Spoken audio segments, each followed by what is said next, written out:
Okay, so today's topic is teleportation.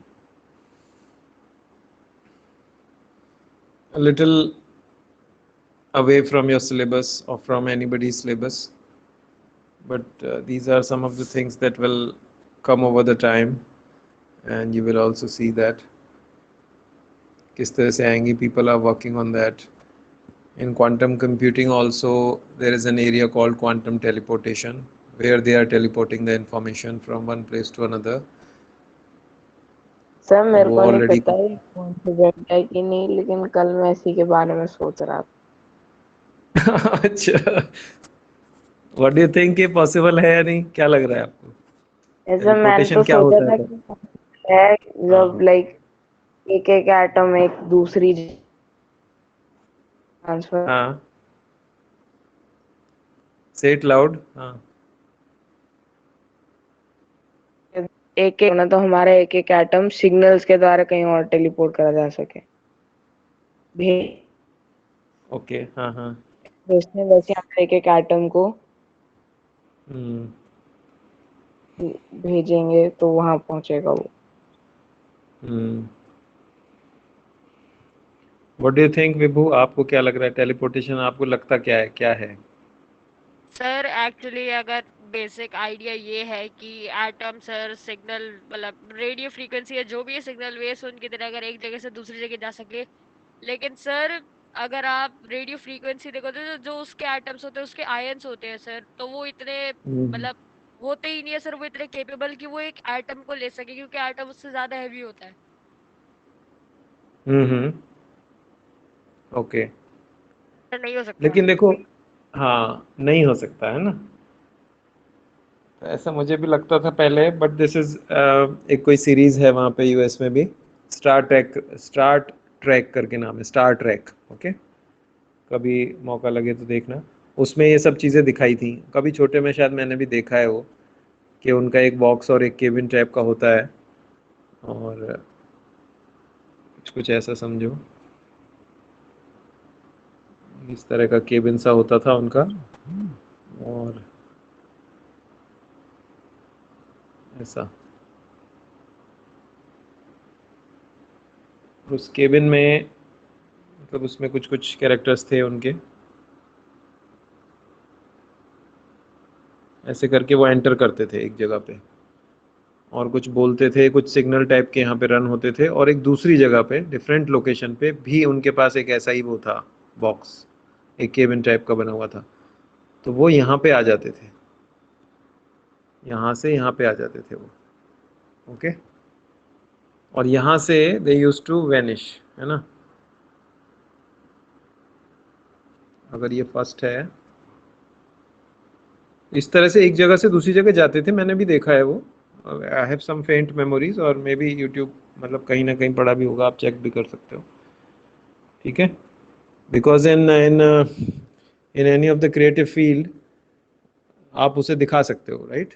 आपको technology तो बनानी नहीं होती है, तो दिखा देते हैं. But what I have seen when I have worked in this fields, तो मैंने ये देखा कि सबसे पहले जो सिग्नल्स होते हैं वो क्रिएटिव लोगों को आते हैं. ओके, और जो भी नेक्स्ट लेवल ऑफ सिग्नल्स होते हैं, signals means the signals that are coming on the earth for the futuristic technology, क्योंकि कल को वो टेक्नोलॉजी बन जाते हैं, या फिर I mean they are very handy, day to day use में आ जाते हैं, उसके सारे मेथड्स एंड प्रोसीजर्स भी बन जाते हैं. लेकिन एट द वेरी स्टार्ट वो सिग्नल्स के रूप में आते हैं, है ना. तो generally these film makers and all these creative people, they get these signals. जैसे there is a writer called Michael क्रिक्टन.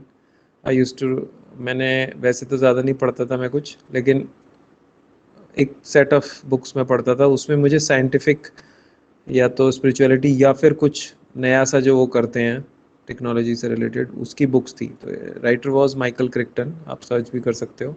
तो जुरासिक पार्क वाला बुक भी उन्होंने ही लिखा है, और भी बहुत सारे लिखे थे, टाइमलाइन एक था, और वो सारे जो नई साइंस होती थी वो उनके पास, तो वो राइटर वो लिखते थे. Okay, he was not a film maker, but वो एक राइटर थे, और वो एक बेसिकली रिसर्चर थे, एक साइंटिस्ट की तरह से भी, मतलब वो नए नए एरियाज पे काम करते थे और उन्हें सिग्नल्स आते थे, तो वो उसे बुक में लिखते थे अपने नॉवेल्स में. और वो काफ़ी हिट हुई थी, जुरासिक पार्क काफ़ी हिट हुई थी उस समय पे, तब स्टीवन स्पीलबर्ग जुरासिक पार्क के उनके माइकल क्रिक्टन के पास गए थे, उन्होंने देखा भाई ये बुक तो बेस्ट सेलर है, तो इसके पास काफ़ी वो है ना, तो उसके राइट्स वगैरह उन्होंने बाय करके तब उन्होंने बनाया था। और there were many challenges while making Jurassic Park, उन्हें सच में सीजीआई बनाना था, कैसे बनाया डायनासोर, तो वो एक प्रॉब्लम थी। तो किसी ने बोला कि you meet James Cameron, and James Cameron जो है ही हैज़ उन्होंने एक मूवी बनाई थी, उसका नाम था द अबिस। ओके, वो मराइना ट्रेंच या कहीं नीचे में कोई ट्रेंच थी अंडर वाटर, उसमें वो हाँ उसके सर, ऊपर द थी वो एबेस, स्टोरी। हाँ। हाँ, दे बेस देखी होगी, तो मैंने भी देखी थी। और उसमें एक क्रीचर था जो कैसे नीचे से उसे बचा के लाता है ऊपर डॉक पे, तो वो जो क्रीचर था वो सीजीआई क्रिएटेड था, मतलब कंप्यूटर ग्राफिक्स से क्रिएटेड था। तो किसी ने बोला आप उनको रेफर कर सकते हो। टर्मिनेटर में भी उन्होंने जो वो एक जो था एंटागोनिस्ट, वो जो भागता था, वो भी सीजीआई से क्रिएटेड था, है ना, किस तरह से वो लिक्विड मेटल जितना भी रहता था एक साथ आ जाता था, फिर से वो क्रिएट हो जाता था।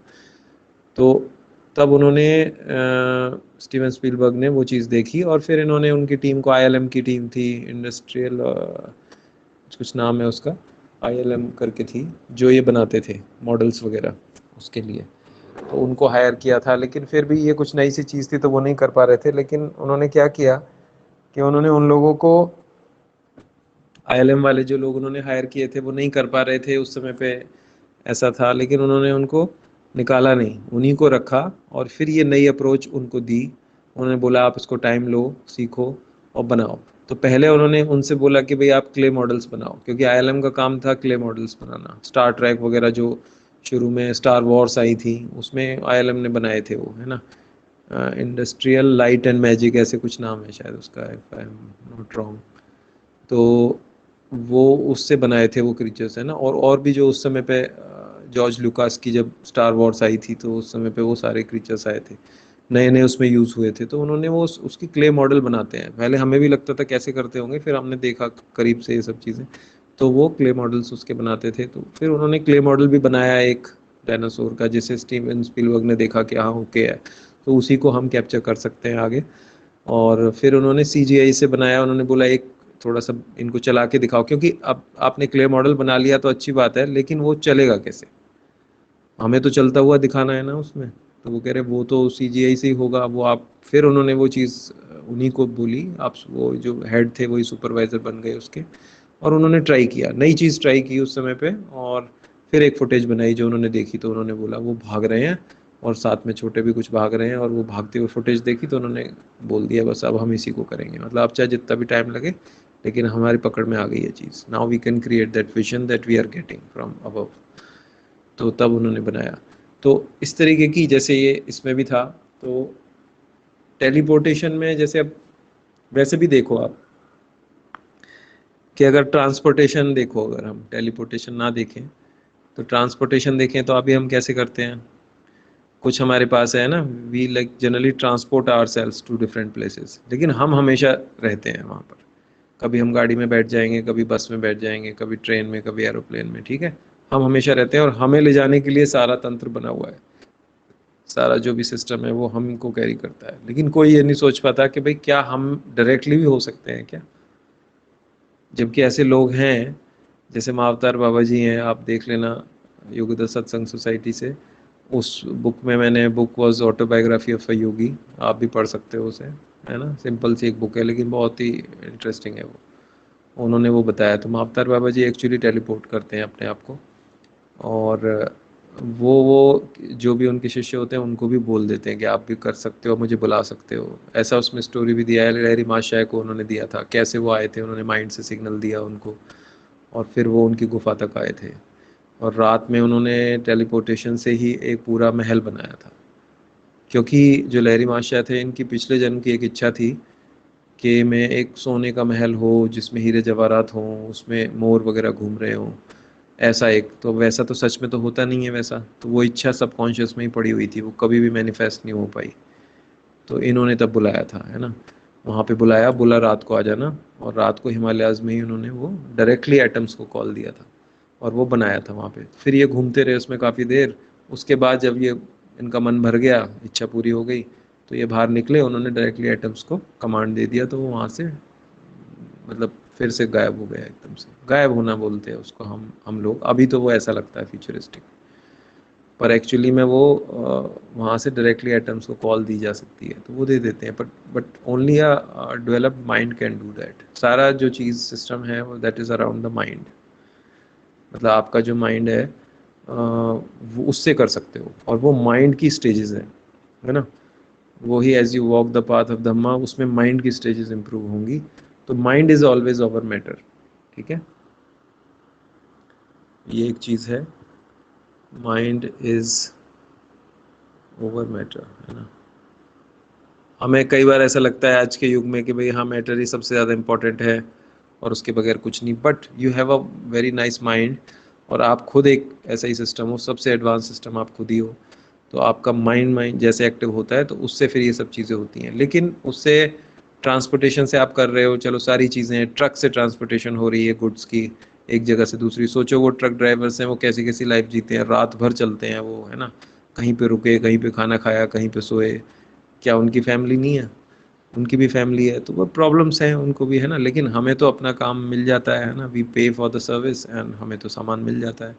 तो वो जो सामान भी है, तो अगर मान लो ये टेलीपोर्ट होने लगे ऐसे एक जगह से दूसरी जगह, we have the technology right in place, तो क्या हो, है ना। तो एक जगह से दूसरी जगह टेलीपोर्ट हो सकता है, तो कितना सारा बीच का बच जाएगा। अब आप बोलोगे बीच का बचेगा तो उसका काम का क्या होगा, वो लोग जो काम कर रहे हैं, तो वो जो काम कर रहे हैं तो फिर उनको कुछ दूसरा बेटर काम मिलेगा जिससे वो अपनी फैमिली के करीब भी रहेंगे।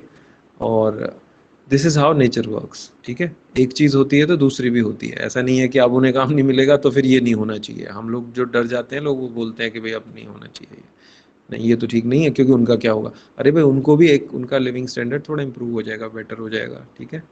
वो भी चाहते हैं अपनी फैमिली के साथ, लेकिन नहीं कर पाते हैं due to an number of reasons, ठीक है। तो उन्हें वो काम करना पड़ता है, that is the underground layer. तो ये जो चीज़ें अब धीरे धीरे world is going towards that.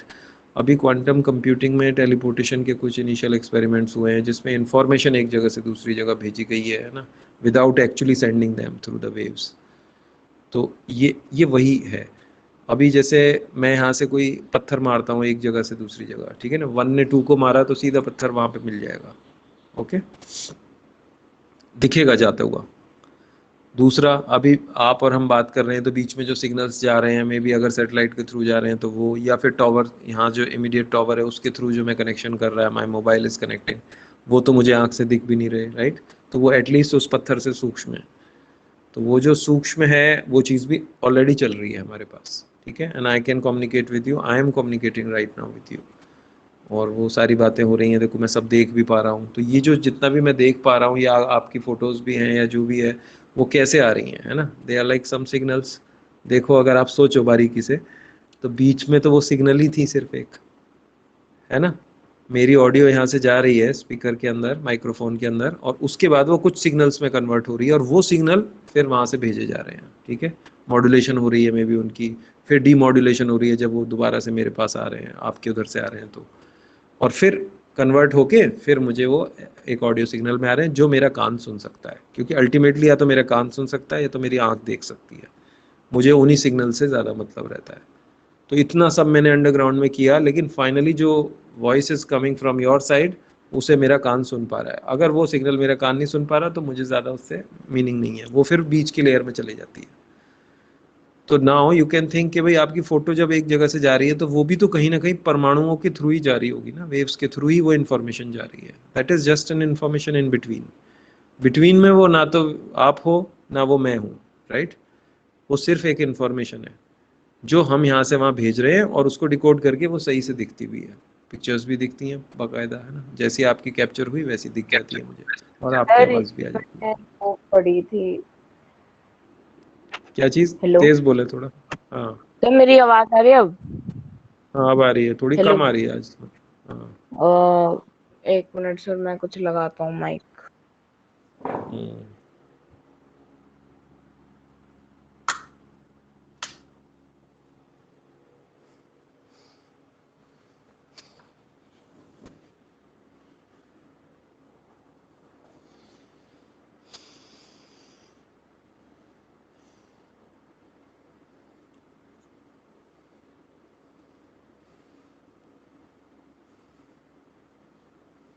Hello हाँ यार, हेलो प्लीज।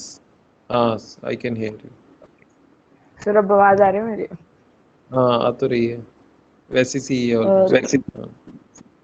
अच्छा। हेलो अब? Hello hello. हम्म। तो सर, ठीक है, इसकी एक बोलो वो आप। मैंने एक पढ़ी थी, वो एक स्टोरी थी, फिलाडेल्फिया शिप मिस्ट्री थी वो एक। तो वो एक अच्छा। शिप थी वर्ल्ड वॉर 2 के। उसमें साइंटिस्ट ने एक जनरेटर्स जनरेट करे थे, जिससे ना पहले जो यूज होती थी टेक्नोलॉजी, जिससे मतलब हम्म। लगा ली जाती थी, तो उन्होंने हम्म। जनरेटर्स ने, जिससे वो दिखे ना, मैग्नेटिक हम्म। फील्ड बनाते थे वो ऐसी। तो सर, जैसी वो आ रही थी, तो हम्म। वो ऑन थे, वो ऑन हुए एकदम से एक मतलब जो सरवाइव को बताते कि एक ऑरा बन गया था, एक टाइप का ब्लू कलर का। हम्म। हम्म। तो सर, एकदम से वो शिप वैनिश हो गई, और जब वो ढूंढी गई, सच में वो ढूंढ रहे थे शिप कहाँ है, तो पता चला कि वो जहाँ 50 मिनट पहले थी वहां पे दोबारा मिली, मतलब एक टाइम ट्रैवल टाइप। हम्म। फिर जब उसके शिप में देखा गया, तो उसमें लिटरली आदमी, मतलब जितने भी थे शिप पे क्रू मेंबर्स, वो फंसे हुए थे। वो एक हम्म। टाइप वो मैटर के अंदर फंसे हुए थे। तो ये भी अच्छा। टाइम ट्रैवल, मतलब टाइम से भी टेलीपोर्टेशन हो सकता है। हाँ देखो, टाइम ट्रेवल ना, मैंने एक स्टोरी लिखी है, रामायण से रिलेटेड है वो, और टाइम ट्रेवल पर ही है वो।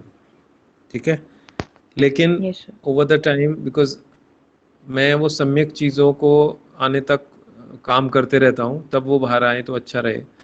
तो टाइम ट्रेवल मैं बहुत उससे था। बैक टू द फ्यूचर एक सीरीज़ है स्टीवन स्पीलबर्ग की, 4 पार्ट्स की, आप देख सकते हैं कभी भी।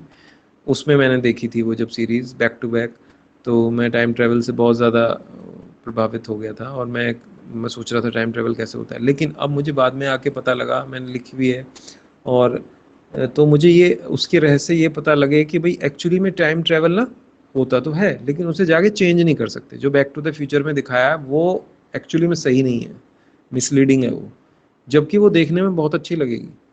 और मुझे भी अच्छी लगी थी, मैं सारे पार्ट्स देख गया था, शायद उसके पड़े भी होंगे मेरे पास कहीं ना कहीं। लेकिन मैंने ये देखा कि भाई सच में जब उसका मुझे ये पता लगा, तो मैंने कहा ये जो जो नया सिस्टम आएगा, उसमें ये चीज़ें प्रोपोगेटेड ना हो, जो सच है वही प्रोपोगेट हो। क्या टाइम ट्रेवल होता है? हाँ, होता है टाइम ट्रेवल, ठीक है, वो लेकिन वहां जाके देते हैं, चेंज। क्या चीज़? और वो टाइम में पीछे जाके ऑल्टर कर देते हैं, फिर आगे वो चेंज हो जाता है वो। वो ऑल्टर वाला नहीं होता है, लेकिन वो गलत है। ऑल्टर नहीं कर सकते आप उसे, बस यही है। और हमारा तो सर सारा जितना साहित्य भारत का जितना भी है ना, वो सब इसी में तो है। इवन जो अभी एक फिल्म आई थी, इंटरस्टेलर, देखी थी किसी ने? यस सर, सुना है ना? देखिए मैंने इंटरस्टेलर थी, देखी। और इंटरस्टेलर में जो दिखाया था कि वो जो बाप आता है ना, वो यंग रहता है और बेटी बूढ़ी हो चुकी होती है। देखा था वो लास्ट का सीन? सच में, क्योंकि वो दूसरे प्लेनेट पे जाता है ना, तो उसकी क्लॉक स्लो रन करती है फिर, और जब वो वापस आता है तो वो तो यंग सा ही रहता है, लेकिन उसकी बेटी बूढ़ी हो चुकी होती है। ठीक है, जबकि ऐसा तो कभी नहीं होगा, पहले तो बाप ही बूढ़ा हो जाएगा, है ना? तो वो उसमें दिखाया तो ठीक था। ऐसा ही केस था, कौन थे, एक कोई ऋषि थे या कोई एक व्यक्ति थे, मैं भूल रहा हूँ उनका नाम। उनकी बेटी थी, है ना, वो उसको लेके जाते हैं कोई ब्रह्मपुरी वगैरह में, ये पुराने आप उसमें देख सकते हो। ठीक है, तो वो वहां जाते हैं तो उन्हें काफी टाइम लगता है, और वहां जाना मतलब इतने टाइम में अर्थ तो बहुत ही आगे निकल जाती है। तो वहां से जब वो वापस आते हैं तो वो कहते हैं अब क्या करें? तो फिर वो बताते हैं कि भाई, आप वहीं पे बताते हैं कि आप जब जाओगे तो इतना टाइम हो चुका है, और इस समय अर्थ पे ऐसे श्री कृष्ण के भाई हैं बलराम, और उनसे इनकी शादी कर देना। ठीक है, तो फिर उनसे उनकी शादी होती है। इस तरीके का एक किस्सा था, और कैसे वो टाइम ट्रेवल का प्रॉपर हमारे उसमें लिखा हुआ है। तो अभी वही मैं कह रहा हूँ कि हम ये पढ़ जितना भी रहे हैं ना, जितनी भी हमारी एजुकेशन सिस्टम है, हम यही सब पढ़ते रहते हैं स्कूल्स में। और है क्या वो, कुल मिला के कुछ साइंटिस्टों ने कुछ प्रकृति के नियम बता दिए हैं कि मैग्नेट से ये बनता है, उससे ये बनता है, और इन्हीं चीज़ों के अराउंड हम पढ़ाई कर रहे हैं। ठीक है, जबकि आपके जो भारतीय साहित्य है उसमें देखिए, सारी एडवांस जो साइंस है वो सारी उसके अंदर रिवील्ड है, स्टोरीज के थ्रू सच में हुई थी वो। ठीक है, तो कैसे वो वहां जाते हैं ब्रह्मपुरी तक, तो वहां का टाइम अलग है, यहाँ का टाइम अलग है, इतने में वो वहां पहुंचते हैं, इतने में तो यहाँ जाने कितना टाइम निकल जाता है। अब वो बोलते हैं वहां पे तो वो बदल चुका है, जो तुम छोड़ के आए थे वो तो अब कुछ मिलेगा नहीं, फिर जब जाओगे तो ये मिलेगा, इस तरह से कर लेना। तो ये सब बड़ा इंटरेस्टिंग है। इसलिए जो लोग इसमें जाते हैं और जो थोड़ा भी इंटरेस्टेड हैं, उनको फिर एक बार अगर आपको इसमें आया, आप ये सब चीज़ों में जाने लगे, तो आपको पता चलेगा कि इंडिया का कितना रिच वो है ना। तो इट्स एडवांस्ड सभ्यता है बहुत ज़्यादा, और इसी पे इन्हीं चीज़ों पे काम करती थी। जस्ट वो माइंड का सिस्टम था हमारे यहाँ। बाहर की टेक्नोलॉजी पे ज़्यादा वर्क नहीं करते थे हम लोग, लेकिन जो माइंड पे करते थे, और माइंड से सारा कुछ एक्सेसिबल रहता है। ठीक है, विमानस थे, जैसे एंशंट विमानस थे, तो वो कैसे ट्रेवल करते थे एक से दूसरे, उनके कुछ स्पेशल पाथ हुआ करते थे, है ना। ये कहाँ पता है लोगों को। आजकल तो आपने बना दिया है, ऊपर का जो लेयर है वो पूरा ख़राब कर रहे हो आप, हंस वगैरह भी नहीं आ पाते हैं वहाँ पे।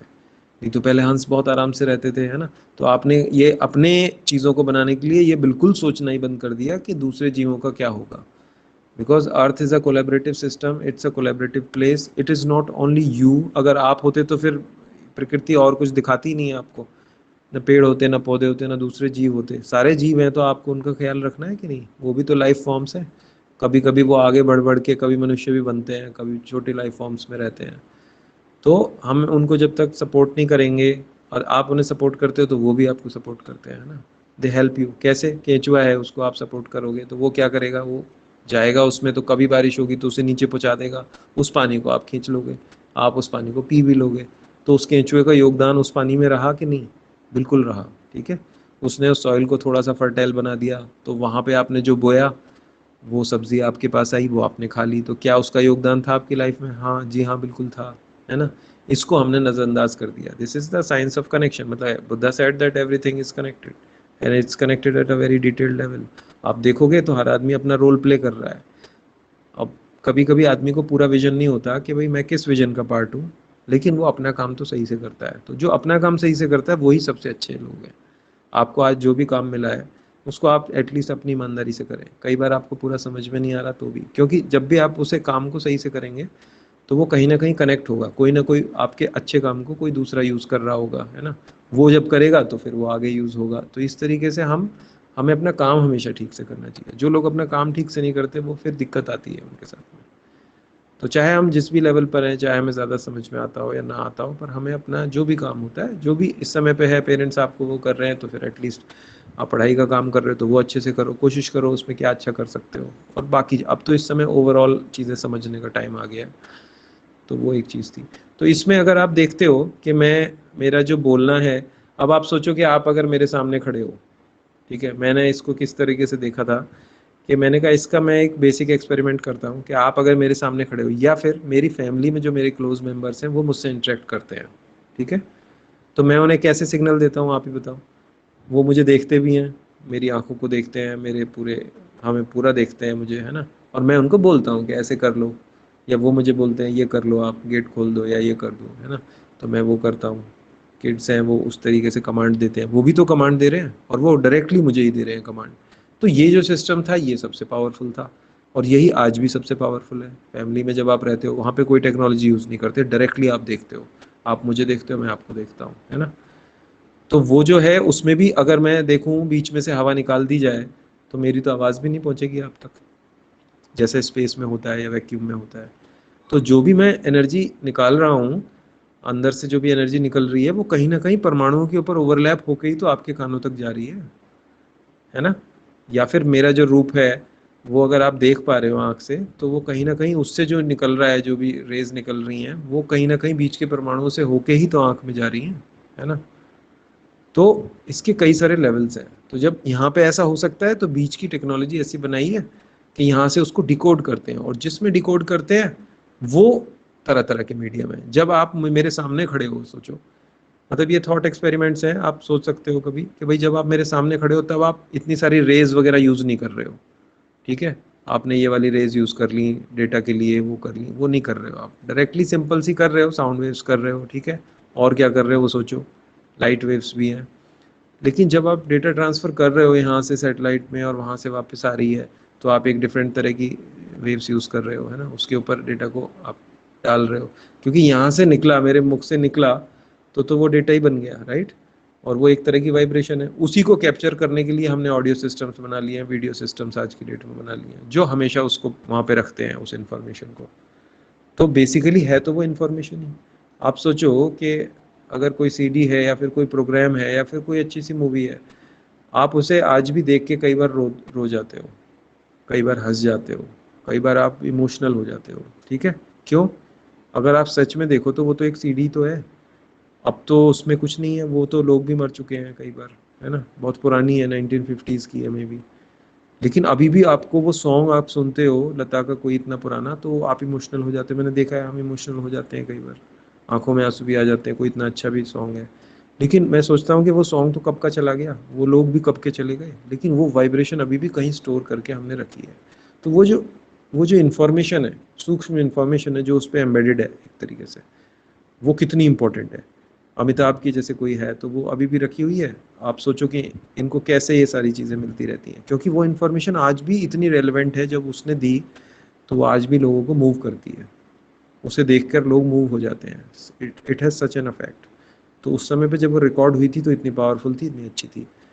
तो लेकिन अगर आप सोचो कि वर्ल्ड की सारी एकदम डीवीडी प्लेयर गायब हो जाए, सारी सीडीज गायब हो जाए, तो कितना सारा डेटा एकदम से चला जाएगा, जिसके ऊपर कितने सारे लोग बैठे हुए हैं, काफ़ी सारे एक्टर्स वगैरह हैं, ये तो उसी पे चलता है उनका सिस्टम, क्योंकि वो टेलीकास्ट होती रहती हैं तो लोग जो इनको जानते रहते हैं। अभी सोचो मैं उसे सबको बंद कर दूँ, ठीक है, ग्राउंड लेवल पे चला जाए सिस्टम, तब आप क्या करोगे? तब आप जो करोगे ना वो सच में इम्पोर्टेंट है। तो ये आप कभी सोचना, जैसे ये सारा चीज़ चला जाता है, मान लो सन फ्लेयर आ जाती है सन पे से, और फ्लेयर आने से सारा टेलीकम्युनिकेशन सिस्टम चला जाए एकदम से, आपका ये लैपटॉप भी कुछ फ़ायदा नहीं करेगा, नेट चला गया मान लो सारा। अब आप खुद ही सोचो कि आपके पास नेट नहीं है तो हाउ इंटेलिजेंट आर यू? तब आप कितनी समझ है आपके पास? वैसी ज़िंदगी अगर आप जी सकते हो तो फिर अंदर की चीज़ें एक्टिवेट होनी शुरू होंगी, बस इतनी सी बात है। और अगर आप ज़्यादा इसके भरोसे रहोगे तो फिर आपके अंदर की चीज़ें उतनी एक्टिवेट नहीं होती हैं। तो for that you have to live a clean and simple life. मैं एक आदमी से दूसरे से इंटरेक्ट कर रहा हूँ डायरेक्ट, मैं ये नहीं कह रहा कि मत यूज़ करो इन्हें, अभी हैं तो कर लो, लेकिन एक लिमिटेड उसमें करो। और जो पर्सनल इंटरेक्शन है पर्सन टू पर्सन, वो इम्पोर्टेंट है, वो भी एक तरह के सिग्नल्स ही हैं। तो ये सारी इन्फॉर्मेशन कैसे यहाँ से ऊपर जा रही है और फिर लौट के मेरे पास आ रही है, एंड आई एम लाइक, मैंने ही तो बना रखी है सारा सिस्टम, है ना। तो वो है तो इन्फॉर्मेशन ही। अगर वो इन्फॉर्मेशन है तो क्या मैं ऐसा कर सकता हूँ कि मैं खुद ही मेरा सारा इन्फॉर्मेशन जो भी है,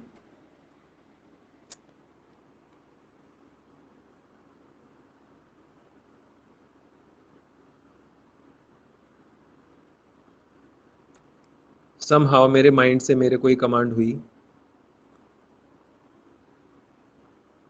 ठीक है, और ये सारे जो भी चीज़ें हैं ये स्ट्रीम्स में बदल गई, एटम्स की, ऐसा कुछ, ठीक है, और ये जाके और फिर मैं एक दूसरी जगह पे ऐसे क्रिएट हो गया। क्या लगता है आपको, ऐसा हो सकता है?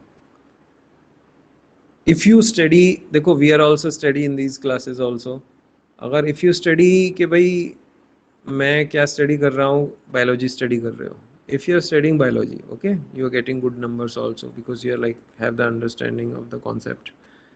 लेकिन अगर आप वो ज़्यादा समझ लोगे तो फिर आपको ये तो इम्पॉसिबल ही लगेगा, क्योंकि आपको लगेगा मेरा इतना सारा सिस्टम है अंदर में, ह्यूमन सिस्टम, वो कैसे ऐसे चला जाएगा, ठीक है।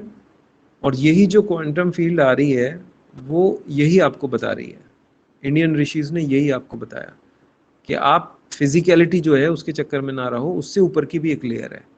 जैसे आप बॉडी में ही समझ लीजिए कि आपके 72,000 नाड़ीज होती हैं, ये तो बताई हुई है, आयुर्वेद में भी आप देख सकते हो, ठीक है। और अगर ह्यूमन शरीर के अंदर जाकर देखें तो वो नाड़ियाँ दिखती नहीं है आँख से। तो आँख से ऐसी बहुत सी चीज़ें हैं जो आँख से नहीं दिखती हैं, लेकिन फिर भी वो हैं। तो वो उनका एक नेटवर्क अलग ही है हमारे यहाँ, ठीक है। तो वो जो नेटवर्क है उससे क्या एक्चुअली में क्या ट्रेवल करता है वहाँ पर, है ना।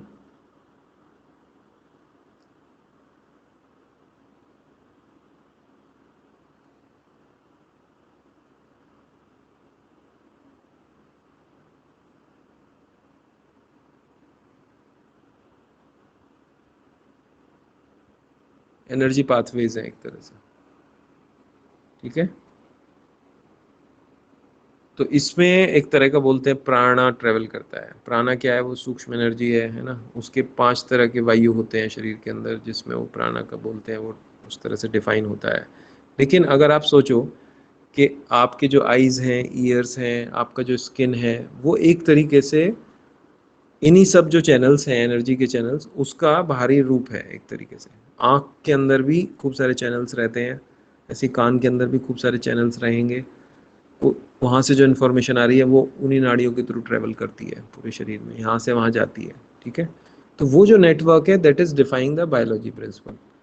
जबकि बायोलॉजी का अपना अस्तित्व है, क्योंकि उसे आप छू सकते हो, देख सकते हो। तो यहाँ पे अभी साइंस किस चीज़ पे जोर कर रही है? उसे बोलते हैं स्थूल शरीर एक तरीके का, या सूक्ष्म शरीर की बात वो कम कर रही है, जबकि वो उस पर भी काम कर रही है।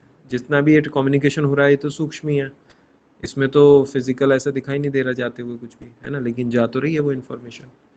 तो अगर हम इस चीज़ को, मेरी आवाज़ और इसको मैं इन्फॉर्मेशन के साथ भेज सकता हूँ, तो मैं खुद को ही क्यों नहीं भेज सकता? ये सवाल बड़ा इंपॉर्टेंट है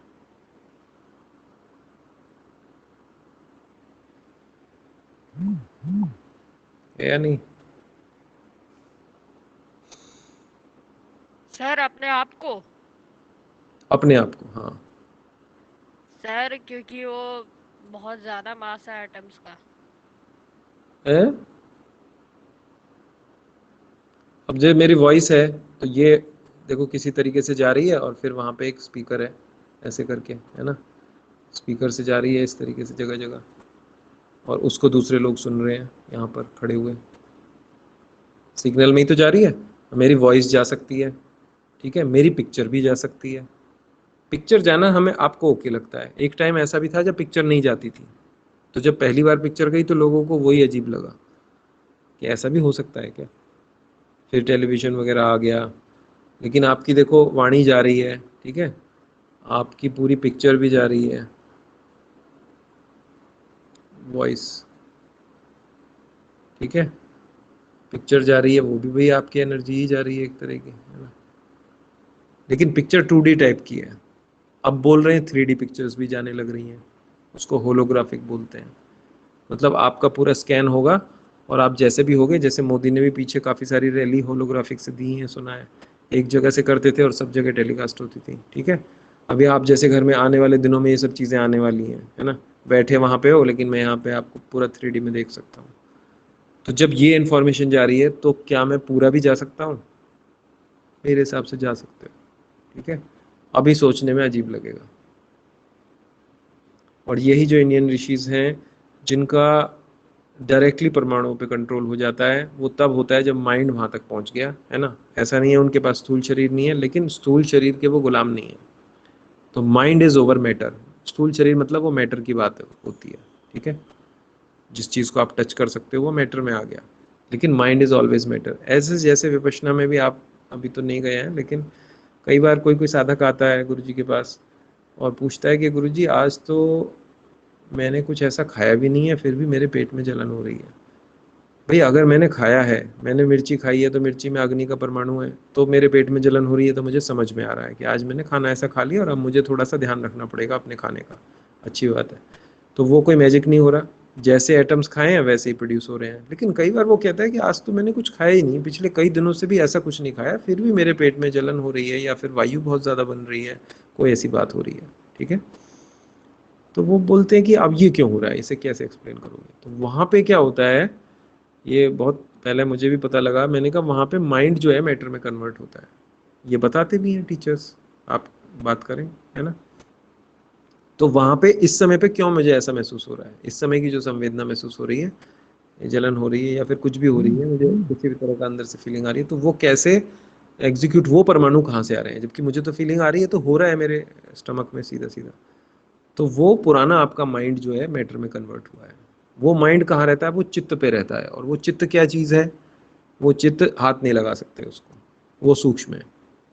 तभी आप सीधा सीधा समझ सकते हो कि कोई आदमी जब डाई आउट करता है तो उसके अंदर से कोई एक ऐसा सूक्ष्म चीज़ निकल जाता है जिससे कि उसकी बॉडी तो दिखती है, जिसे आप हाथ लगा सकते हो और बायोलॉजी के हिसाब से सारी चीज़ें चेक भी कर सकते हो, लेकिन फिर भी कोई एक चीज़ ऐसी थी जो उसके अंदर से निकल गई, है ना, उसका सॉफ्टवेयर निकल जाता है। तो वो जो सॉफ्टवेयर है, जब वो निकल जाता है और ये रह जाता है, क्योंकि हम रोज ये चीजें देखते हैं अपनी जिंदगी में कि भाई सॉफ्टवेयर निकल गया और हार्डवेयर रह गया, तो हम ये नहीं सोच पाते कि सॉफ्टवेयर हार्डवेयर दोनों एक साथ भी एक जगह से दूसरी जगह जा सकते हैं। सर ठीक है। मैंने इस पे एक एक्सपेरिमेंट देखा था।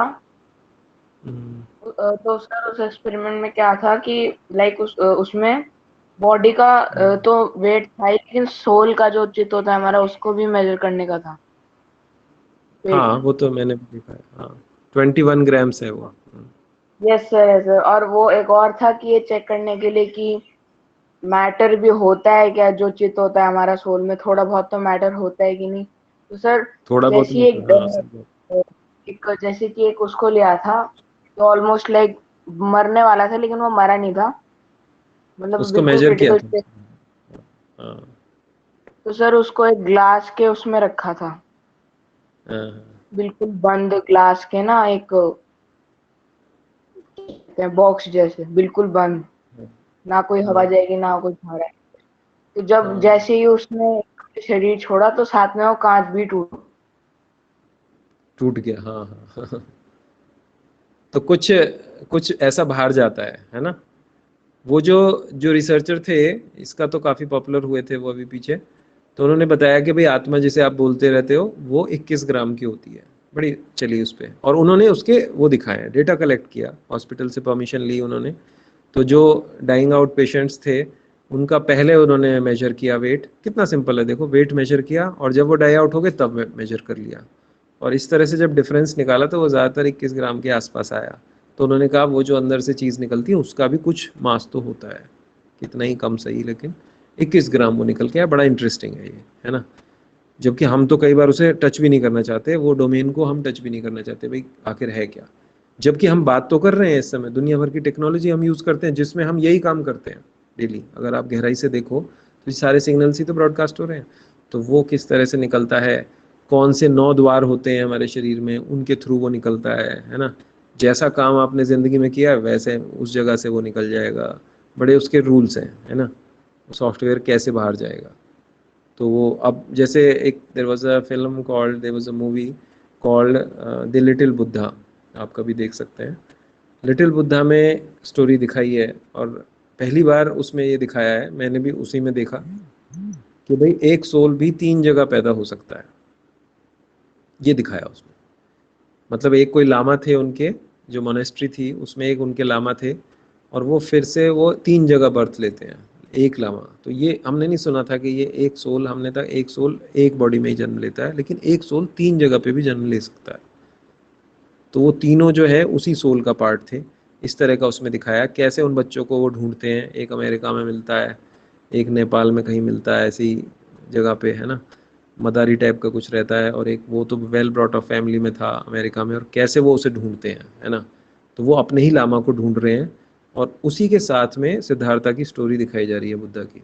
कियानू रीव्स ने वो रोल प्ले किया है, बहुत अच्छा दिखाया है। बीच बीच में वो सिद्धार्थ गौतम की स्टोरी दिखा रहे हैं, बुद्धा की, है ना। तो उनकी लाइफ के कुछ कुछ सीन्स उसमें दिखा रहे हैं, कुछ कुछ सीन्स उन्होंने बनाए हैं, और बाकी में वो स्टोरी चल रही है। तो दोनों स्टोरी उसमें चल रही हैं, बच्चों की भी और उसकी भी।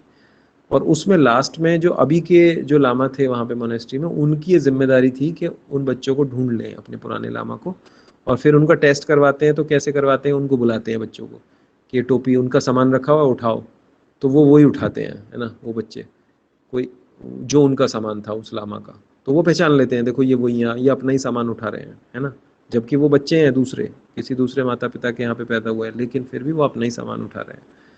तो वो इस तरह से वो लोग पहचानते हैं। These are called non linear type of methods, directly आत्मा की टेस्टिंग हो रही है। तो वो उसमें लिटिल बुद्धा नाम है उसका, कभी आप देख सकते हैं, अच्छी सी है, सिंपल सी है, लेकिन एक अच्छा कॉन्सेप्ट उसमें दिखाया। और फिर लास्ट में जब ये हो जाता है, मिल जाते हैं, और वो जो लामा है वहाँ पे, फिर वो कॉन्शियस अपना शरीर छोड़ते हैं। जैसे न्यूज़ आजकल भी आ रही हैं, अब तो वीडियो पे भी रिकॉर्ड होने लगा ये चीज़, वो उस फिल्म में दिखाया था कि भाई वो कैसे बैठ जाते हैं अपने रूम में, अपने जो उनके साधक होते हैं वहाँ पे, जो भी मोनेस्ट्री में, उनको बोल देते हैं आप छोड़ दो, 7 दिन तक छोड़ दो मुझे। बस वो 7 दिन तक वहीं बैठे रहते हैं, और बैठे बैठे बैठे ही कॉन्शियसली वो डेथ होती है उनकी। मतलब ये विपश्यना में भी होता है। जैसे जैसे आप विपश्यना करते रहोगे, तो गुरु जी बताते हैं कि इक्का दुक्का कोई साधक है जिसकी हम नहीं कह सकते, लेकिन जो ज़्यादातर होगा कॉन्शियस होता है और आराम से वो शरीर छोड़ देते हैं, है ना। तो आने वाले दिनों में ये चीज़ें और कॉमन होने वाली हैं, जो अभी तक तो बिल्कुल ही छुपी हुई थी, अब वो चीज़ें आने लगी। अभी बल्कि यूट्यूब पे भी या कहीं पे भी आया है ये चीज़ कि वो कैसे कॉन्शियस डेथ हो रही है ना, छोड़ रहे हैं अपना शरीर। शरीर छोड़ने का जो असहज एक प्रोसेस है वो आराम से हो रहा है वो भी, लेकिन अभी तो सोचने में नहीं लग रहा वो ऐसा। उसी तरह से हम पूरी हम पूरी जो हमारा शरीर है, अगर वो मान लो हाई फ्रीक्वेंसी पे वाइब्रेट करे, क्या आप ये मानते हो कि हमारा शरीर एक फ्रीक्वेंसी है? ये बात मानते हो क्या आप? वो भी एक वाइब्रेशन है। गुरुजी भी अपने उसमें बताते हैं कि भाई ये एक भासमान सत्य है कि भाई मैं भी एक वाइब्रेशन हूँ, और वो एक खंबा जो है वो भी एक तरंग है। तो भाई तरंग में से तरंग निकालोगे तो निकल जाएगी, तो आप जैसी करते हो तो वहाँ चोट लग जाती है। वो भी एक भासमान सत्य है कि हाँ एक्चुअली में, और ये भी सत्य है कि मैं भी एक तरंग हूँ, लेकिन मैं अभी ठोस तरह की तरंग हूँ। अभी आप सोचो कि काम करते करते आपकी तरंग बहुत हल्की हो जाए, शरीर की बहुत ही हल्की हो जाए, और आपका उस पर कंट्रोल भी आ जाए, है ना, तो आप कहीं से भी निकल सकते हो। ये तो कॉमन बात है, ये तो विपश्यना में भी बताते ही हैं। पुराने कई ऐसे थे, महामोगलाइन कितना भी छोटा हो जाते थे, कितने भी बड़े हो जाते थे, जैसे हनुमान जी भी हैं, है ना, छोटे और बड़े हो जाते थे, वो लघिमा महिमा होती थी उनके पास, और भी कितनी सारी। तो वो कितने भी इच्छा से छोटे हो सकते हैं, कितने भी बड़े हो सकते हैं, तो वो भी तो परमाणुओं पे एक्टिवेट हो रहा है। जब हनुमान जी छोटे होते हैं और हनुमान जी जब सच में बड़े होते हैं, वो तो आपके पास भी है ना। जैसे जैसे आपका, लेकिन उनके लिए काम मत करो, नॉर्मल काम करते रहो, लेकिन वो हैं सभी के पास, जिससे परमाणु पे कंट्रोल है। और वो छोटे भी हो सकते हैं, वो बड़े भी हो सकते हैं, वैसे दिखेंगे आपको। कई बार ऐसा था कि भाई वो निकले तो वो दीवार से निकल गए छोटे होके, तो उनके पीछे जो लोग लगे वो भी दीवार से छोटे होके निकल गए। तो फिर बाद में मुझे ये पता लगा कि कर्म का फल तो आता ही है, उसे आप नहीं बचा सकते। उन्हें लगा कि मैं छोटा होके निकल जाऊंगा तो अब मुझे कोई पकड़ नहीं पाएगा, लेकिन जो उनके पीछे लगे थे लोग, वो भी छोटे हो सकते थे। अब उसको क्या बीट करोगे आप? तो कर्म जो है, आपने जो कर दिया उसका फल आता ही है। ये बड़ा इंटरेस्टिंग है, चाहे आपके पास कितनी पावर्स हो, सिद्धि हो, ये हो, उससे कुछ लेना देना नहीं है। इसीलिए विपश्यना में उसकी कोई बात नहीं करते, और वो सही भी है ना। क्योंकि आपका जो डेली का काम है, आप उसमें ऑनेस्टली करते रहें, सावधानी से करते रहें, और फिर जो हो सो हो, है ना। और for the benefit of Mankind he use करें। तो जब महाअवतार बाबा जी ने लहरी महाशया को ये दिया कि मैं तुझे ये बोलता हूँ कि जब तुम मुझे दिल से याद करोगे तो मैं तुम्हारे सामने प्रकट हो जाऊँगा, तो उन्होंने गए नीचे, उनको छोड़ के जब गए तो वहाँ पे नीचे कहीं रुके अपने किसी रिलेटिव के यहाँ जहाँ भी, और वहाँ उन्होंने बोला ऐसा ऐसा मुझे तो उन्होंने दिया है, और मैं देखो अभी दिखाता हूँ। उन्हें बुला के, उन्होंने बुलाया तो वो वहाँ पे सामने उनके आ गए, लेकिन आ तो गए वो, लेकिन उन्होंने उनको थोड़ा सा बोल दिया, हिदायत दे दी कि अब इसके बाद इस तरह से नहीं करना, किसी को दिखाने के लिए नहीं करो। कब कभी सही में कोई बात है तो फिर मैं आ सकता हूँ वहाँ पे, वो ठीक है ना। तो ये जो भी है टेलीपोर्टेशन या जो भी चीज़ है, with power comes the responsibility. अगर ये कोई स्पेशल एबिलिटी है तो उसका दिखावा ना हो और कोई मिसयूज़ ना हो, उसको सही जगह पर ही यूज़ हो। लेकिन ये हो सकता है, जैसे अभी हम ये टेक्नोलॉजी है तो ये हमें किसी न किसी तरह यूज़फुल हो रही है, हमारा काम आसान बना रही है। तो आने वाले दिनों में, क्योंकि अब हमने क्वांटम टेलीपोर्टेशन के एक्सपेरिमेंट कर लिए हैं, तो आने वाला युग यही होगा। और वो बाहर से नहीं कर सकते आप, वो अंदरूनी काम है। अंदरूनी काम होगा परमाणुओं का। आपके परमाणु इतने लाइट हो जाएंगे, आपकी तरंग इतनी लाइट हो जाएंगी, तब आप ऐसे स्ट्रीम्स में कन्वर्ट हो सकते हो अपनी विश के साथ। ये सोचने में थोड़ी अजीब लगती है बात अभी तो, है ना, लेकिन जैसे जैसे आए होगी तो देखना। मैंने इस पे एक सिस्टम लिखा था, मैंने आपको बताया भी था, बहुत पहले लिखा है मैंने, और कैसे ट्रांसपोर्टेशन से रिलेटेड है वो। और मुझे दिखता था तब, तो मैंने कहा ये इस तरह से होगा, आगे बन जाएगा, है ना। तो वो देखते हैं, वो रखा भी होगा कहीं ना कहीं पेपर वगैरह उसका, तो कैसे वो चीज़ हो रही है ना। ऐसे ही साइंस ऑफ एंटेंगलमेंट है, क्वांटम में एक चीज़ होती है एंटेंगलमेंट। जैसे दिखाते हैं, करण अर्जुन फिल्म है, उसमें दिखाया कि भाई जब माँ को कुछ हो रहा है ना, या एक भाई को कुछ हो रहा है तो दूसरे को कुछ हो रहा है, तो वो एंटेंगल्ड है। वो तो आज भी एंटेंगल्ड है एक्चुअली। आप देखना कि आपकी मदर है, अगर आपको कोई प्रॉब्लम आती है तो आपकी मदर को सेंस हो जाएगा समहाउ, या तो ड्रीम आ जाएगी या तो उन्हें बेचैनी हो जाएगी, ठीक है। मदर्स से, क्योंकि मदर्स से पैदा होते हैं ना बच्चे, तो वो मदर्स उनसे कनेक्टेड होती हैं अपने बच्चों से, है ना, बहुत ज़्यादा। मतलब एक तरह का सच में कनेक्शन होता है, ऐसा भी बोल सकते हो, एक तरह की कॉर्ड है जो विजिबल नहीं है ना। तो वो उन्हें कुछ भी होता है तो मदर्स को सेंस हो जाती है ये चीज़। जब कुछ एक्सट्रीम अगर कुछ होगा, जैसे मेरी मदर है, उनको हो जाता है ना, स्वप्न आ जाते हैं उनको पहले ही चीज़ों के, तो वो एक्टिव हैं उस तरह से, तो वो उन्हें पता चल जाता है ना। तो वो भी एक तरह का एंटेंगलमेंट है। तो हम क्या कर रहे हैं, साइंटिस्ट लोग बाहर से तो एंटेंगलमेंट कर रहे हैं, लेकिन अपनी जिंदगी में एंटेंगलमेंट को नहीं ढूंढ रहे, जबकि असली चीज तो वहीं पर छिपी है। ये तो सारा सब कुछ एंटेंगलमेंट से ही तो चलता है। सारा परिवार जो होता है, आप अपने फादर से हो, मदर से हो, एंटेंगल्ड ही तो हो आप उसी को एंटेंगलमेंट क्यों बोलते हो? ये तो सबसे बड़ा एंटेंगलमेंट है, क्योंकि सारी चीजें तो आप ही बना रहे हो और आपके लिए ही बन रही हैं। तो सबसे इंपॉर्टेंट तो आप ही होने चाहिए, यानी कि मनुष्य। तो मनुष्य का जो भी प्रोसेस है वो कैसे एक्टिवेट होगा, वो जो था वो पुराने गुरुकुल्स में सिखाया जाता था, और वहां पे वही चीज सिखाई जाती थी, ये नहीं, है ना। और अभी क्या है, बाहर की टेक्नोलॉजी को तो सीख रहे हो, लेकिन अंदर की टेक्नोलॉजी की कोई बात नहीं कर रहा। So there is an alternative system now, जिसमें आप जा सकते हो, सीख सकते हो, तो आपको अंदर के बारे में पता लगेगा। और पता लगना ही नहीं, जब तक आपका अंदर से अनुभव बढ़ते जाएगा, काम करते जाओगे, जैसे जैसे आनापान भी अगर आप आजकल करते हो, उसी से काफ़ी ज़्यादा क्लियरिंग हो जाती है आनापान से, है ना। सारी तो नहीं हो सकती, सारी तो विपश्यना से होती है ना। तो आनापान से भी बहुत कुछ हो जाता है क्लियर अंदर से। तो आप यहाँ पे देख सकते हो कि आपकी, मैंने वॉइस बोली और वो बगैर तार के भी जा रही है, मतलब तार ऐसा जो दिख नहीं रहा आँख से, उससे वो दूसरी जगह वॉइस पहुँच रही है, मेरी पिक्चर पहुँच रही है, मेरा सामान नहीं पहुँच रहा, लेकिन सामान के लिए तो मुझे कुरियर को लेना पड़ रहा है, ठीक है। कोई कुरियर वाले को मैं करता हूँ और तब सामान अभी नहीं पहुँच रहा, यानी कि मैटर को मैं एक जगह से दूसरी जगह ट्रांसपोर्ट नहीं कर पा रहा हूँ वाइब्रेशंस के थ्रू, मतलब यहाँ से उसे डिकोड नहीं कर पा रहा डायरेक्टली। लेकिन जो मेरी वॉइस है उसे तो मैं कर पा रहा हूँ। चलो वॉइस मैटर नहीं है आप बोलते हो, लेकिन आप तो पूरा हो, आपकी फोटो पहुंच रही है वहाँ पे, लेकिन वो फोटो ही है। तो क्या वो फोटो की जगह आप अब 3D तक पहुंच गए कि चलो आपकी 3D इमेज भी वहाँ तक पहुंच रही है, लेकिन क्या आप कंप्लीट हो सकते हो? बिल्कुल हो सकते हो नेक्स्ट स्टेज में, क्यों नहीं हो सकते? सोचो नेक्स्ट स्टेज यही होगी कि आप ही टेलीपोर्ट हो जाओ वहाँ पे, है ना। लेकिन एक हॉलीवुड की फिल्म है, मुझे जब पता लगा था, मैंने ये सब करा था, तो फिर पता नहीं कभी तो मुझे पता लगा, उसका नाम है जंपर, ठीक है, JUMPER, सर्च करना कभी। तो जंपर की CD है मेरे पास पर्सनल, तो मैंने बाय कर ली थी फिर, और मैंने उसे देखा, मैंने कहा देखो क्या दिखाते हैं इसमें, टेलीपोर्टेशन का दिखाया उन्होंने, कैसे वो करते हैं। तो शुरू में दिखाया उन्होंने कि वो, उन्हें जब ये हुआ तो वो बैंक्स में जाने लगे, वही सब दिखाया जैसे आप सोचोगे।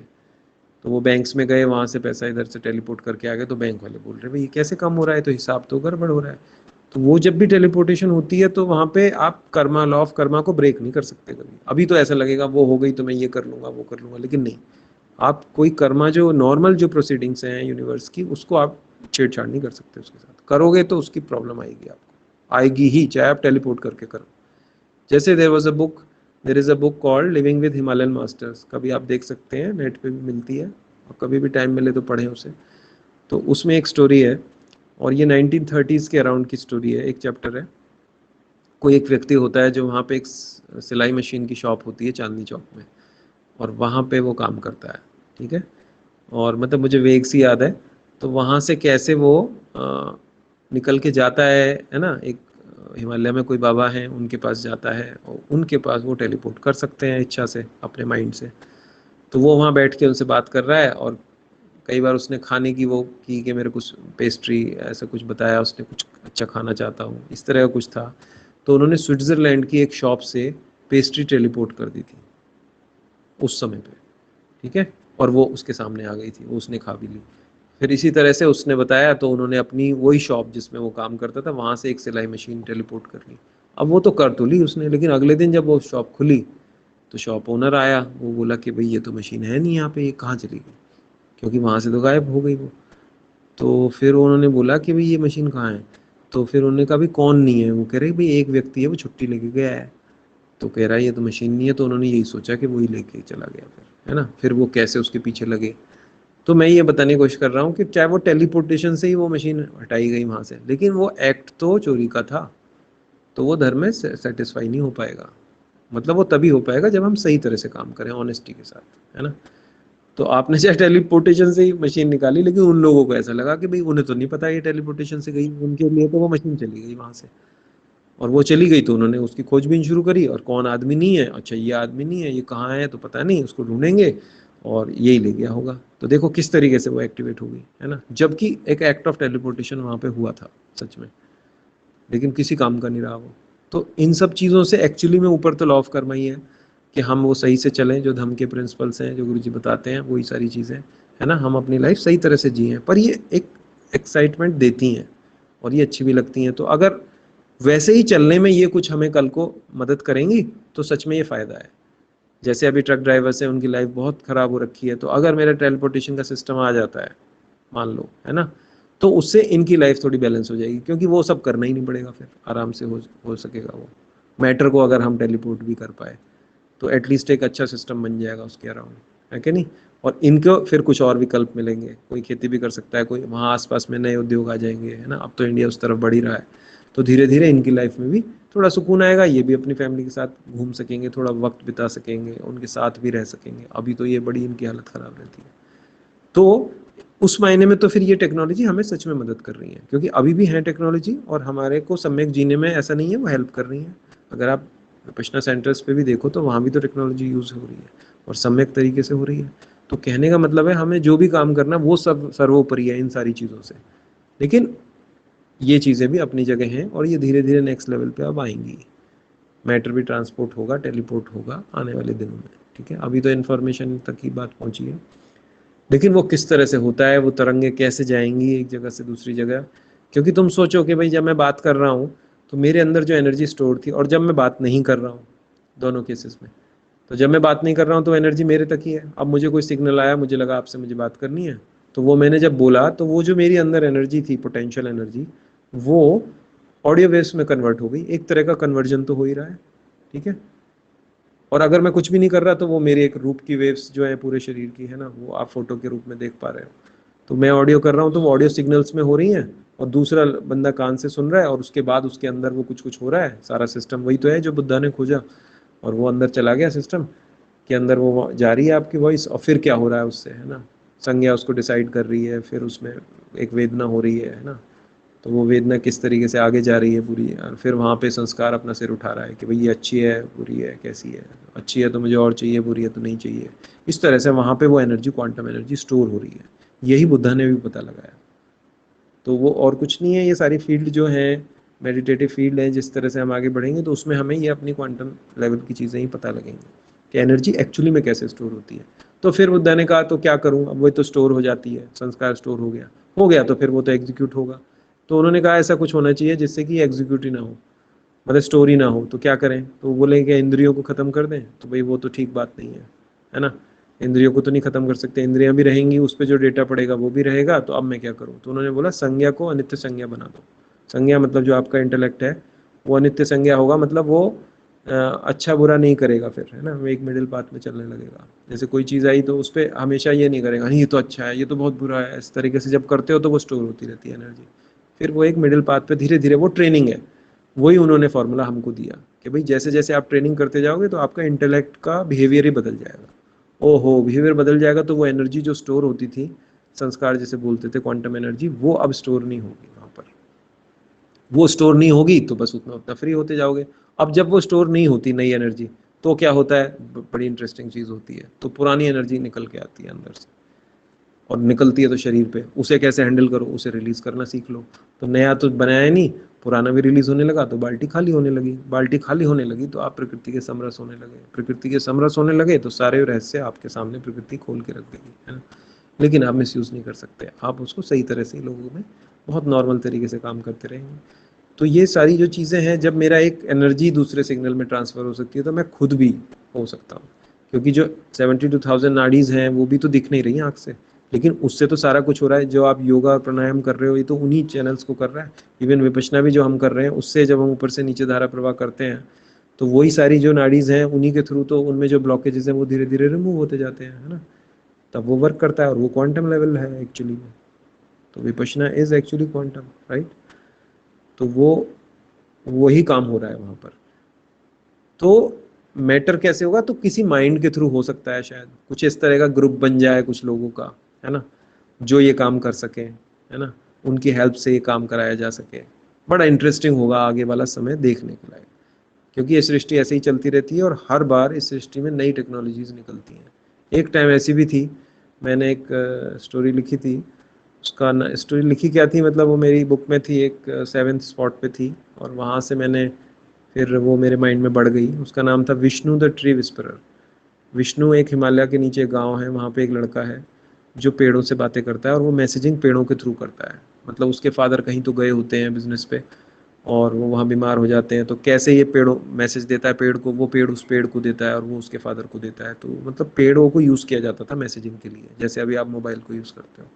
तो उसके ऊपर मैंने वो एक लिखी है, तो फिर वो मेरे माइंड में नॉवल की तरह बन गई, जो मैंने अभी लिखी नहीं है, लेकिन अब जब भी मुझे वक्त मिलेगा शायद उसे मैं लिखूंगा सही तरीके से। और बहुत ही इंटरेस्टिंग कॉन्सेप्ट है, एकदम नया है, अभी आपने देखा नहीं होगा वर्ल्ड में, एकदम नया है वो। So it was called the Vishnu the tree whisperer. And फिर उसकी जगह मैंने एक दूसरी स्टोरी डाली थी जिसका नाम था थर्ड आई बुक। मेरे साथ हुआ था कि थर्ड आई पे एक बार भगवत गीता फ्लैप हुई थी इस तरीके से, तो वो मैंने स्टोरी वहाँ डाल दी थी।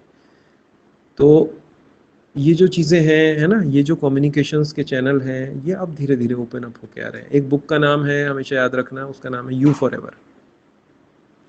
कभी मौका लगे तो देख लेना, यू फॉर एवर है, रिम्पोचे लामा है एक, पुराने 65 के टाइम पे, 1965 के टाइम पे उन्होंने काफ़ी सारी किताबें लिखी, और कई शरीर बदले उन्होंने, खुद ही बदल देते थे, निकल के दूसरे में चले गए, फिर चाइना में रहे, फिर वो निकल के वापस आ गए, दूसरा शरीर ले लिया। शरीर बदलने का ये तो अभी कॉमन हो जाएगा आने वाले दिनों में, ठीक है।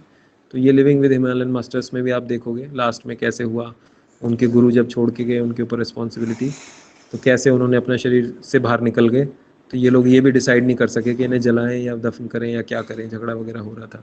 तो वो फिर से अपने शरीर के अंदर घुस गए और फिर खड़े हो गए, अपनी कब्र से ही खड़े हो गए, वहाँ से जो इन्होंने खोदा था तो उससे खड़े हो गए, और खड़े होके बोले अभी नहीं, अभी टाइम नहीं है। फिर 2 साल बाद जब ये पूरी तरह से मैच्योर हो गए स्वामी राम, तब उन्होंने अपना शरीर से निकले, फिर वो त्यागा सही तरीके से, क्योंकि उन्हें पता था अब ये रिस्पॉन्सिबिलिटी ले लेंगे और मेरे जाने के बाद अच्छे से संभाल के रखेंगे चीज़ों को। तो वो बड़ा इंटरेस्टिंग था, लिविंग विद हिमालयन मास्टर्स आप देखने को भी बड़ी इंटरेस्टिंग है वो ना। यू फॉर एवर है ये, these are very good books. इनकी मेरी स्टोरीज हैं कि कैसे कैसे मुझे मिली, कैसे क्या हुआ, पूरी पूरी स्टोरीज हैं इनकी। तो वो तो ऑटोबायोग्राफी योगी भी one of the good books है ना।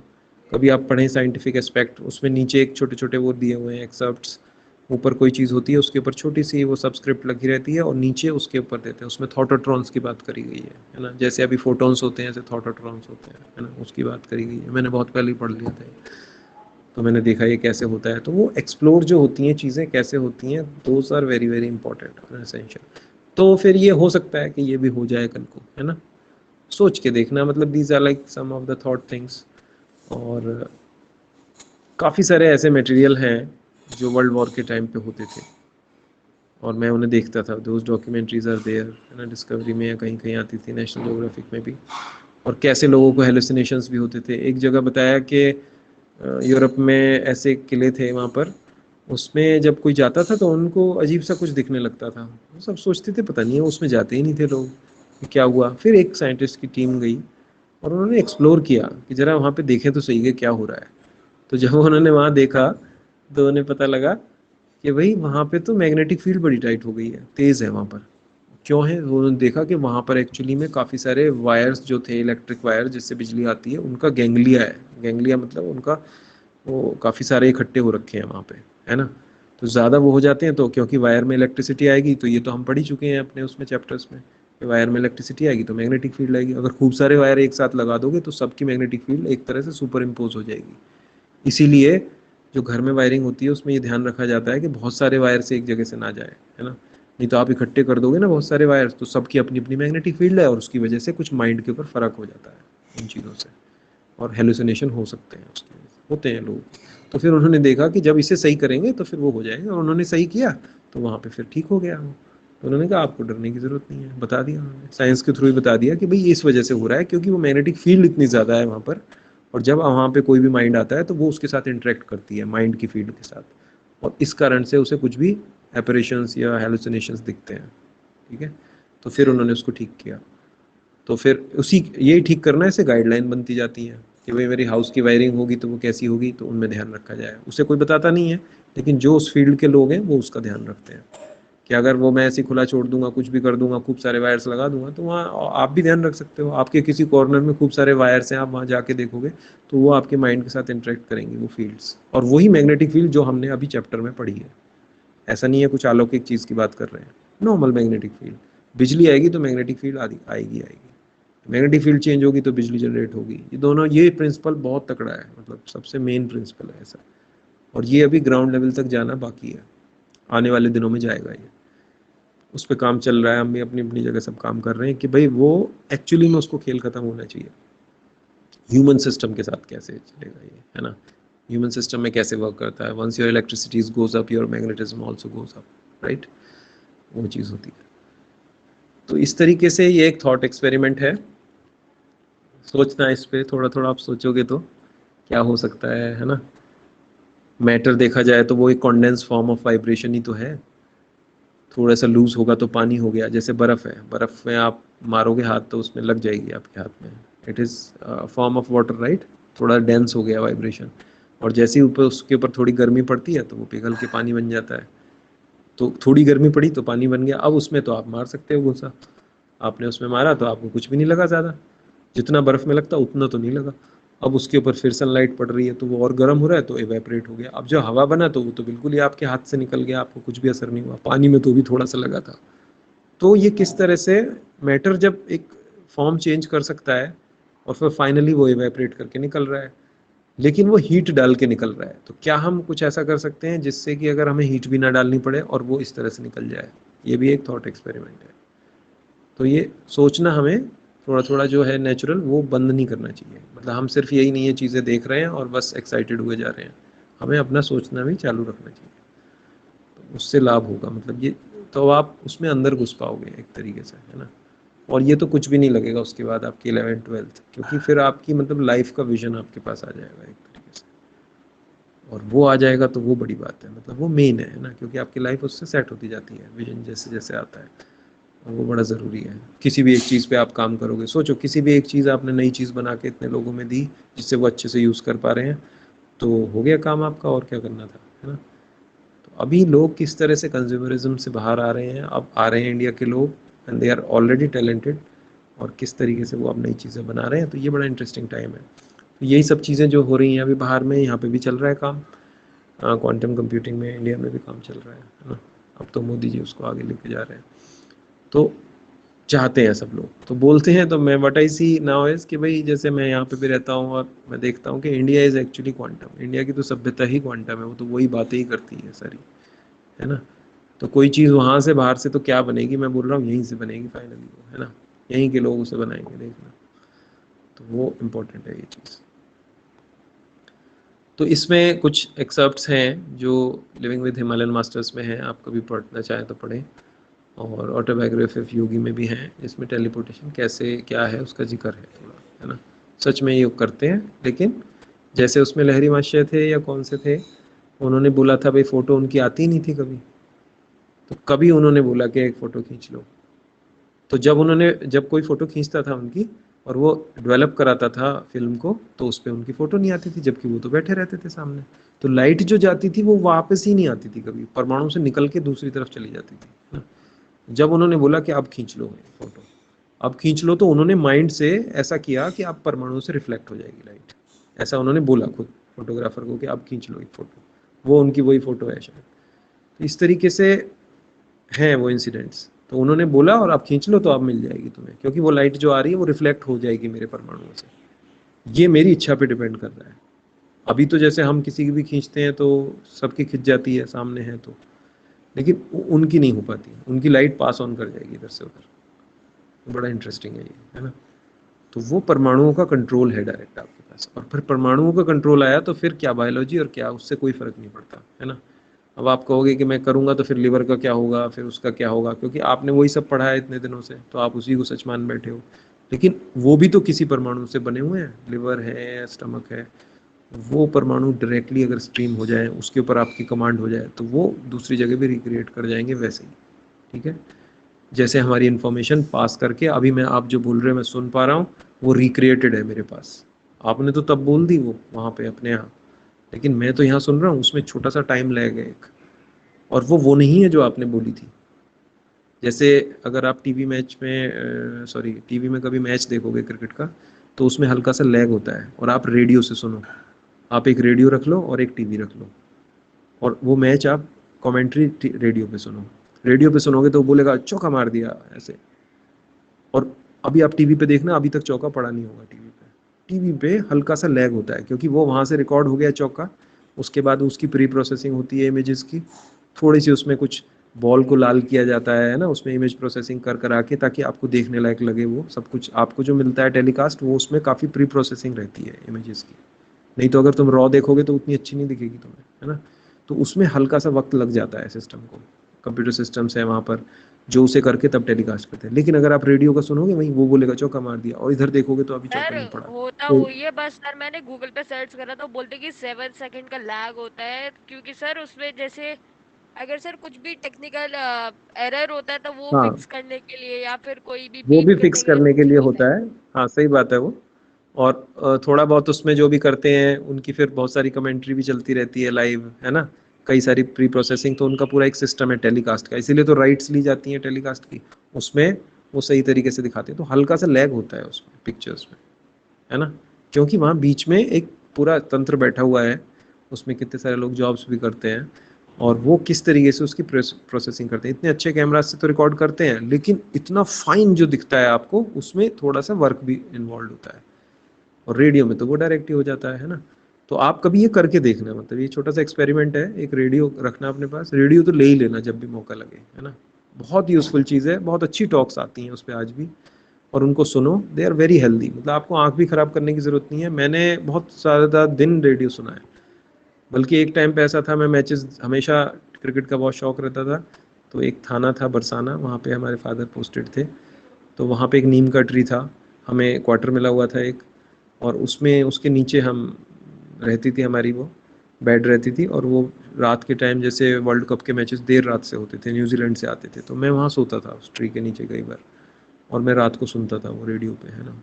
मुझे बड़ा शौक था, तो मैं सुनता था रात को भी, रेडियो चला लूँगा, एक जगह पे आते थे वो टेलीकास्ट होता था, तो मैं रेडियो से सुनता था बजाय, क्योंकि टीवी का वहाँ पे उतना नहीं था, बस एक ही था एंटरटेनमेंट रूम में। तो वो बड़ी इंटरेस्टिंग सी बात थी, है ना। तो किस तरह से उससे पूरा रिक्रिएट करते हैं, वो अपनी कमेंट्री से सब कुछ रिक्रिएट करते हैं, और आपको पूरा दिखने लगेगा कि हाँ ऐसा हुआ होगा, वैसा हुआ होगा। लेकिन टीवी में तो आप देख पाते हो डायरेक्ट, रेडियो में सुनोगे तो एक, कहते हैं ना कि जैसे मैं आपको एक रेडियो का शो दूं, तो आप उसमें बहुत सारी चीज़ें एक्स्ट्रा करोगे, मतलब ताकि मुझ तक वो कंटेंट पहुंचे, क्योंकि आप मुझे दिखा नहीं पा रहे हो। तो आपकी आवाज़ के थ्रू ही मॉड्यूलेट करोगे, है ना, तरह तरह से बताओगे, कुछ ऐसा बोलोगे जिससे कि मैं मेरे तक वो इन्फॉर्मेशन पहुंच जाए। बड़ा इंटरेस्टिंग है ये। मतलब आप कभी रेडियो के लिए काम करो ना कुछ टाइम, तो आपको ये महसूस होगा ये चीज़ें, उसकी जो नाटिकाएं होती हैं वो कैसे करते हैं, दोनों तरफ माइक लगे हैं, उसी पे सारे एक्सप्रेशन देंगे वो, जिससे आपको ऐसा फील होगा सच में नाटक चल रहा है, जबकि वो तो रेडियो पे वहीं बैठे रहते हैं, वहीं से कर देते हैं वो सारा काम, है ना। तो वो उसी तरह से उनका अभ्यास होता है। तो जो रेडियो का सिस्टम है, इसे भी आप कभी रीड करें। आज तो टेलीपोर्टेशन पे है, रेडियो पे हम किसी और दिन कभी बीच में करेंगे चर्चा, अभी नहीं, है ना। और फिर हम अपना सिलेबस लेंगे धीरे धीरे, ठीक है। तो कौन सा, मैं इसको क्लोज करता हूँ, ठीक है। ये कुछ एक थॉट एक्सपेरिमेंट्स हैं, थोड़ा थोड़ा सोचें इस डायरेक्शन में, क्या हो सकता है ना।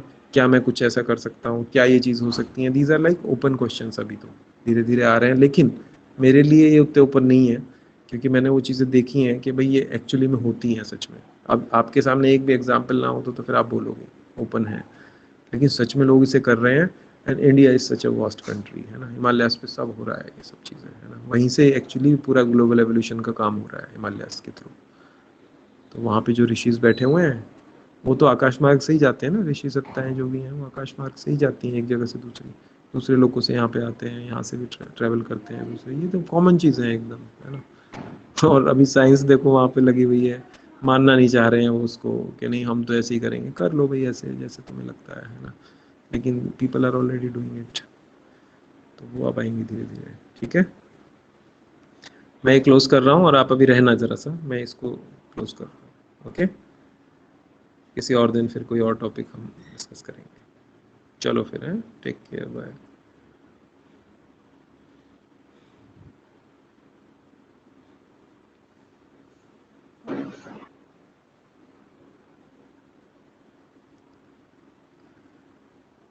अब एक सेकंड रुकना जरा सा, मैं एंड करके फिर से आ रहा हूँ।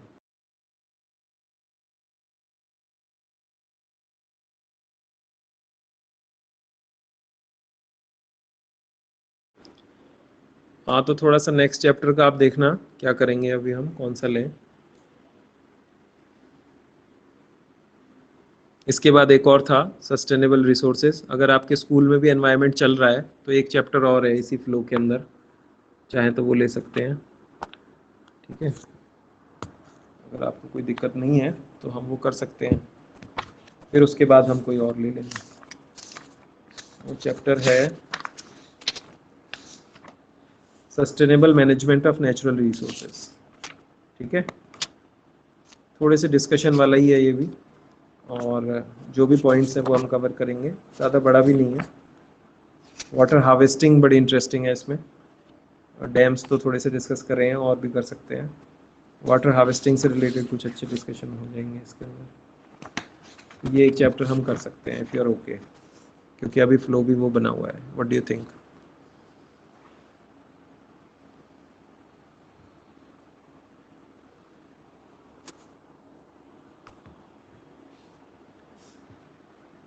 ठीक है।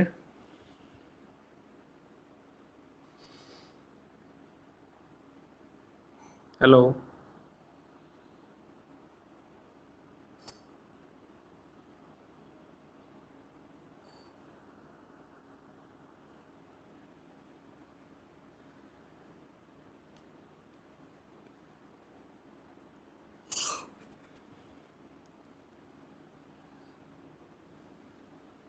You there? Yes sir. ठीक है, तो अगर ओके हो तो इसे करते हैं। और मेरा भी कुछ कुछ चल रहा है अभी, शायद कुछ दिन और हमें मिल जाएंगे उसमें, तो थोड़ा सा हम इजीली भी कर पाएंगे। नहीं तो थोड़ा फोकस होके करना पड़ेगा, और कुछ एक दिन शायद मुझे लग जाए, अभी मेरा कुछ कुछ ऐसा चल रहा है, तो हम इतने आराम से कर पाएंगे इसे, ठीक है। और फिर देखते हैं, या तो मैं इसकी और एनवायरनमेंट की कंबाइन करके टेस्ट सीरीज दे दूंगा फिर अभी, क्योंकि उसकी टेस्ट सीरीज अभी हमने नहीं दी है एनवायरनमेंट की, इसी के साथ कर देंगे, क्योंकि दोनों मिले जुले से ही हैं, है ना, कुछ ज़्यादा अलग फर्क नहीं है, ठीक है। कुछ ही दिन लगेंगे वैसे से, अब ज़्यादा नहीं लगना चाहिए।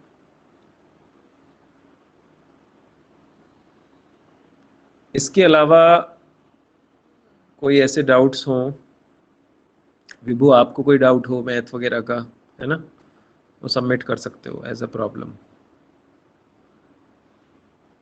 बजाय चैप्टर के। जैसे कोई डाउट है, ठीक है, कोई चीज़ ऐसे समझ में नहीं आ रही है, तो आप मुझे उसे अपना एक स्क्रीनशॉट भेज सकते हो, या कागज़ पे लिख के, या कैसे भी उसका फ़ोटो लेके भेज सकते हो, तो हम उसे अलग वाली उसमें भी डिस्कस कर लेंगे थोड़ी देर के लिए, ठीक है। वो क्लास से अलग चीज़ है, उससे ज़्यादा कुछ फ़र्क नहीं पड़ेगा आपको, लेकिन अगर कोई डाउट है तो अननेसेसरी नहीं, ठीक है।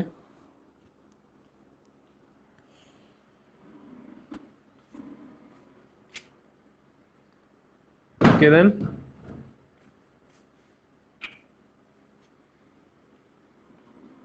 यस चलो I will sir. Be closing, है ना, कल मिलते हैं फिर। एंड जस्ट हैव पेशेंस, और ठीक रहेगा सब कुछ, है ना। दूसरा, चलो बात करेंगे फिर, है ना। Bhavya, you okay? Bhavya, yes sir. ठीक है, ठीक है, देन सी यू टुमारो।